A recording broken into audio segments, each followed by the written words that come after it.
आज फिर से YouTube चैनल पे आपका स्वागत है। देखिए, हमने गत दिनों में एक्सरसाइज 17 का वीडियो डाला था और 17 में भी हमने कहाँ से स्टार्ट किया था, अज्यूम मेथड अर्थात कल्पित माध्य का टॉपिक हमने स्टार्ट किया था और वो एक्सरसाइज है हमारी 17.4। लेकिन अब हम जो लास्ट स्टार्टिंग की 3 एक्सरसाइज हमारी जो रह गई थी उनको दोबारा से यहाँ हम क्या करते हैं, कवर करते हैं और उसमें स्टार्ट करते हैं सबसे पहले 17.1 कहें 17.1। ठीक है, उसमें क्या है देखिए, माध्य। वैसे माध्य को इंग्लिश में बोलते हैं एवरेज या कहें मीन, और वैसे माध्य को हम ये कह सकते हैं, एवरेज भी कह सकते हैं, अर्थात इसका दूसरा नेम जो है औसत। क्या है? औसत। भाई औसत में हमने पढ़ा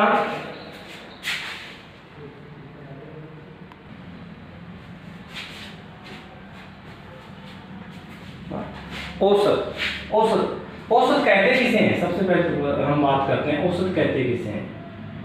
देखो, हमारे पास कुछ आंकड़े दे रखे हैं और उन आंकड़ों का हमें माध्य याद करना है या औसत याद करना है। इंग्लिश में अपन समझ सकते हैं डायरेक्टली एवरेज। तो उसका जो सेंटर पॉइंट का जो मान है वो याद करना ही क्या है, औसत है। कहने का मतलब आंकड़ों का योग बटा आंकड़ों की संख्या। आंकड़ों का योग बटा आंकड़ों की संख्या। इसको अलग अलग नाम से बोलते हैं। किसी ने कह दिया प्रेक्षणों का योग बटा प्रेक्षणों की संख्या, किसी ने कह दिया आंकड़ों का योग बटा आंकड़ों की संख्या, किसी ने किसी और नाम से बोल दिया।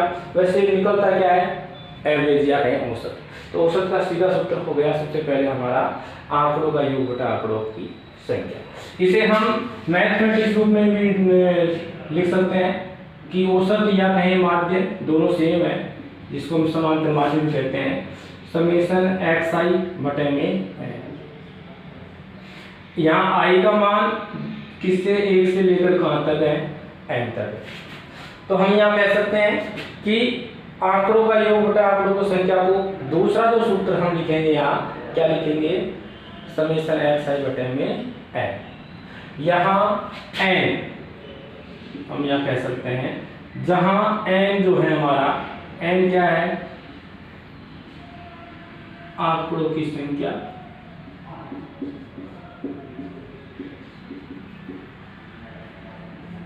आंकड़ों की संख्या। एक्स आई हमारे क्या है, आंकड़े, प्रेक्षण, जितने प्रेक्षण है वो लिखेंगे। ये क्या है हमारा, आंकड़ों की संख्या। ठीक है, देखिए अब हम 17.1 में चलते हैं। इसमें बिल्कुल सिंपल ही क्वेश्चन आएंगे हमारे, बिल्कुल सिंपल क्वेश्चन। कैसे कि हमें क्या याद करना है, उसमें औसत याद करना है या कहें समांतर माध्य कहते हैं। समांतर माध्य को ही हम क्या कहते हैं, माध्य बोलते हैं या कहें एवरेज बोलते हैं। तो इसकी एक एग्जाम्पल के द्वारा इसमें हम क्या कर सकते हैं, समझ सकते हैं। इसको हम एक एग्जाम्पल के द्वारा समझेंगे। कैसे देखते हैं, देखो एग्जाम्पल दे रखा है हमारे पास यहाँ।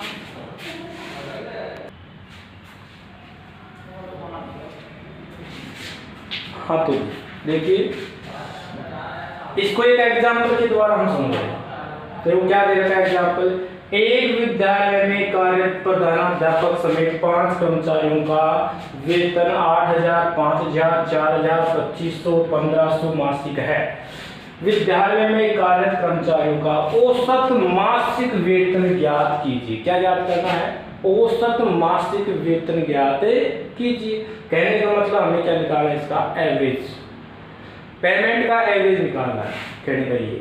तो हम क्या करते हैं, इसको वेरी सिंपल मेथड से सीधा ही हमारा पहले क्या लगा देते हैं, सूत्र अप्लाई कर देते हैं। क्या लगा देते हैं, यहाँ सूत्र अप्लाई कर देते हैं और सूत्र अप्लाई कर देते हैं। और सूत्र क्या है भाई,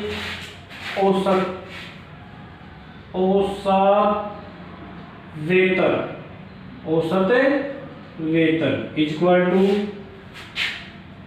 क्या है,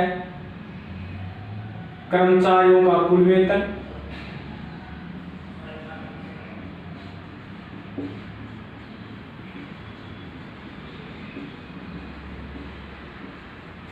अपॉन कर्मचारियों की संख्या। बात तो वही हो गई ना जो हमने बताई थी, क्या कि आंकड़ों का योग बटा आंकड़ों की संख्या। तो कर्मचारियों का कुल वेतन हम क्या करते हैं, इन कर्मचारियों को जो वेतन दे रखा है इनका टोटल कर देते हैं और उसमें किसका डिवाइड करेंगे, किसका भाग देंगे, कर्मचारियों की संख्या का। कहने का मतलब आंकड़ों का योग बटा आंकड़ों की संख्या हम डायरेक्ट भी यहाँ लगा सकते हैं।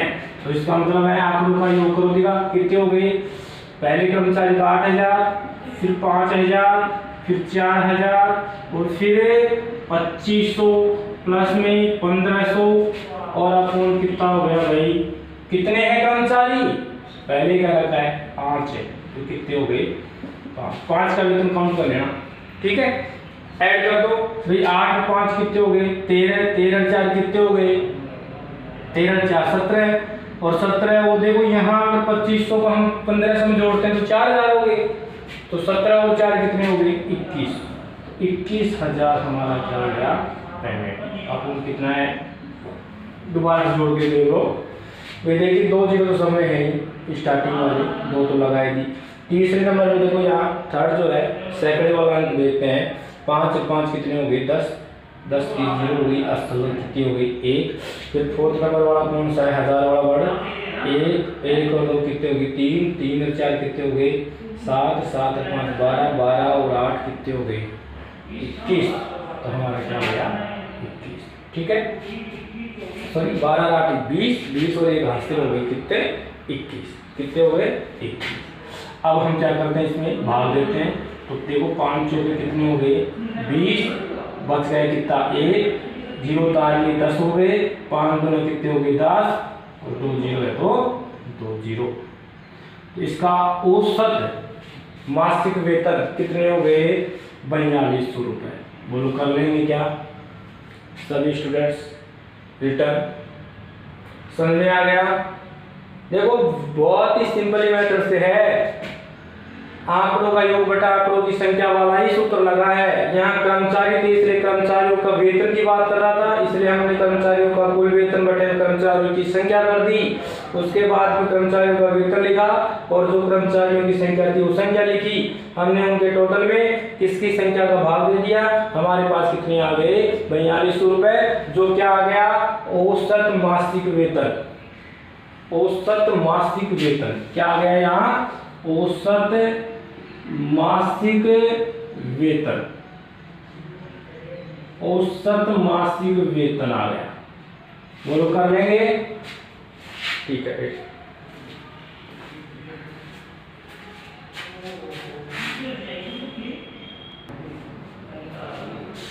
हो गया होगा।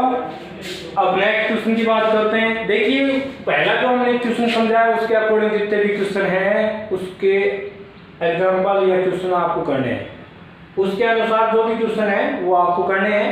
अब हम एक नया एग्जाम्पल लेते हैं या कहें एक्सरसाइज का क्वेश्चन लेते हैं थर्ड नंबर का। ये क्वेश्चन नंबर थर्ड है 17.1 का। क्या है, यदि हमारे पास ये अंक दे रखे हैं 3 4 8 5 x 3 2 1, अंकों का समांतर माध्य 4 हो तो x का मान ज्ञात कीजिए। देखिए इसमें क्या दे रखा है समांतर माध्य, और हमने बताया था कि समांतर माध्य को ही हम औसत कहते हैं और औसत को ही हम क्या कहते हैं समांतर माध्य कहते हैं। तो समांतर माध्य का हमने 2 टाइप से सूत्र बताए थे, एक तो हमने हिंदी वर्ड्स में लिखकर बताया था और एक अंकों में बताया था बीजगणितीय रूप में। तो देखिए यहाँ हम सॉल्यूशन करते हैं और कौन सा सूत्र लगाते हैं। हमने बताया था कि जो समांतर माध्य है उसका सूत्र है समेशन xi बटे में n। समेशन xi बटे में n क्या होता है, समेशन का मतलब क्या होता है, समेशन का मतलब होता है पदों का योग। यहाँ साइड में आप लिख सकते हैं पदों का योग। समेशन का अर्थ क्या होता है सिग्मा, जिसको हिंदी में बोलते हैं अपन सिग्मा। सिग्मा का मतलब क्या होता है पदों का योग। जिसके आगे ये सिग्मा चिन्ह लग गया इसका मतलब उन पदों का आपको क्या करना है योगफल करना है। ठीक है, तो अब हम आगे बढ़ते हैं। तो इसमें हमें किसका मान निकालना है x का, किसका मान निकालना है x का। तो देखिए वैल्यू जो भी अपने मान है वहां इसमें वो रखते हैं। इसमें समांतर माध्य, तो देखो समांतर माध्य इसमें पहले ही दे रखा है कितना 4। उसके बाद में समेशन xi का मतलब है हमारे पास जो भी अंक दे रखे हैं, जो भी मान दे रखे हैं उनका क्या करना है, समेशन करना है। तो ये दे रखे हैं, इन सबको हमें क्या करना है, योग करना है। तो करो 3 + 4 + 8 + 5 + x + 3 + 2 + 1।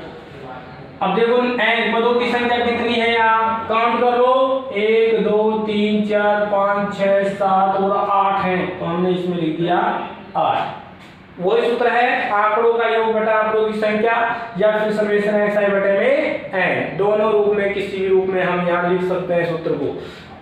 यहाँ हर में एक लगा सकते हैं, और एक लगाने के बाद में हम यहाँ क्या करते हैं, क्रॉस मल्टीप्लाई। कहने का मतलब है वज्र गुणा, तो कर दीजिए। एक को इनसे गुणा करेंगे तो यही आएंगे और यही आएंगे, तो इनको टोटल करके लिख लो। तो 3 और 4 कितने हो गए 7, 7 और 8 कितने हो गए 15, 5 20, 20 और 3 कितने हो गए 23, 25 और 1 कितने हो गए 26।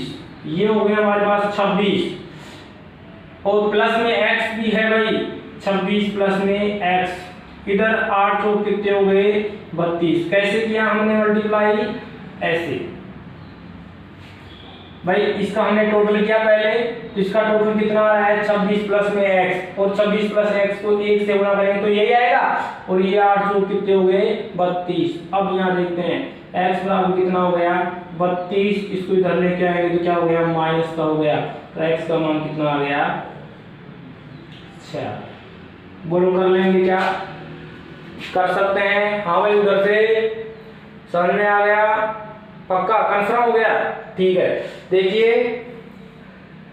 हमारे पास यहाँ समांतर माध्य पहले से दे रखा है, x का मान निकालना है, तो घबराना नहीं है, वही सूत्र लगाना है। x समांतर माध्य बराबर समेशन xi बटे में n। समांतर माध्य जो दे रखा है वो रखना है, इधर जो आंकड़े हमारे पास दे रखे हैं उनको योगफल करना है, जितने हैं उतने का भाग देना है। उसके बाद में उनका योग किया तो 26 प्लस x आया, जिसको तिरछा गुणा करेंगे तो क्या आ गया 1 से गुणा करेंगे तो वही आ गया, और ये 8 × 32 हो गए। पक्षांतर किया, 26 को इधर लेके आएंगे तो माइनस का हो गया, घटाएंगे तो कितना आ गया। तो इस तरह के सभी क्वेश्चन आपको क्या करने हैं, सोल्व करने हैं। समझ आ गया everyone, student satisfy, okay return.